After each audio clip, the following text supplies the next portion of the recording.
আজকে মহামান্য বিচারপতি, প্রধান বিচারপতি, সুপ্রিম কোর্টের বেঞ্চ, আজকে আমি এখানে তো প্রচারে ছিলাম, আমি পুরো খবর জানি না। আমি শুনলাম আজকে শুনানিটা হয়নি, হয়তো আগামীকাল বা তার পরের দিন হবে। তো আমরা সেদিকে তাকিয়ে থাকবো। আরে কেন পিছলো সেটা আমি এখানে মেদিনীপুর থেকে কি করে বলবো?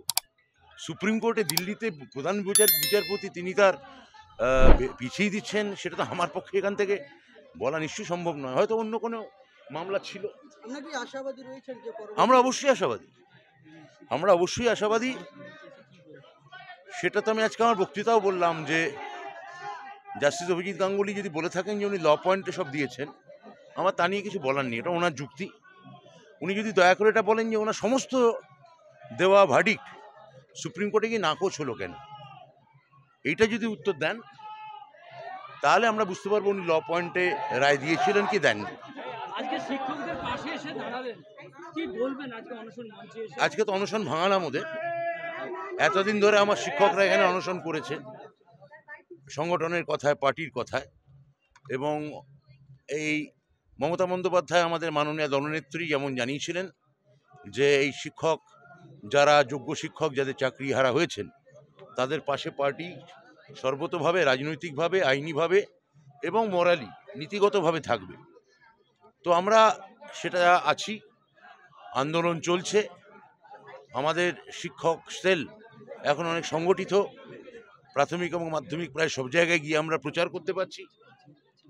আজকে তমলুকে যেমন দেবাংশু ভট্টাচার্যের হয়ে আমার শিক্ষক সেলই আজকে এই মিছিলটা অর্গানাইজ করেছে, এবং দেবাংশু আমাদের তরুণ তুর্কি, তার সমর্থনে আমরা আজকে তমলুকবাসীর কাছে ভোট চাইতে বেরিয়েছি।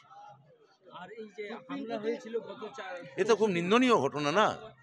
একটা শিক্ষকরা শান্তিপূর্ণভাবে একটা সত্যাগ্রহ করছেন, কিন্তু আপনারা জানেন বিজেপি সত্যাগ্রহ, অহিংসা, অনশন এগুলোর ঘোরতরভাবে বিরোধী।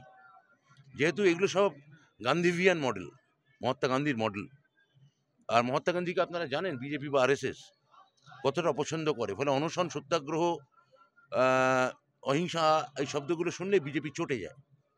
ফলে আমাদের যে শিক্ষকরা শান্তিপূর্ণভাবে ওখানে আন্দোলন করছিলেন, বিজেপির দুর্বৃত্তরা এসে ঢিল ছুটতে শুরু করে। এটা অনভিপ্রেত, দুঃখজনক। পশ্চিমবঙ্গে এই সংস্কৃতি নেই, এবং মমতা বন্দ্যোপাধ্যায় যেভাবে ল অ্যান্ড অর্ডার স্ট্রিক্টলি দেখেন, ইলেকশনের সময় দু একটা বিক্ষিপ্ত আমাদের সঙ্গে ঝামেলা এরকম করতে পারে, কিন্তু মানুষ এগুলো বরদাস্ত করবেন না। প্রতিবাদ তো জানাচ্ছি, আমি তো আমার বক্তৃতাতেও বললাম।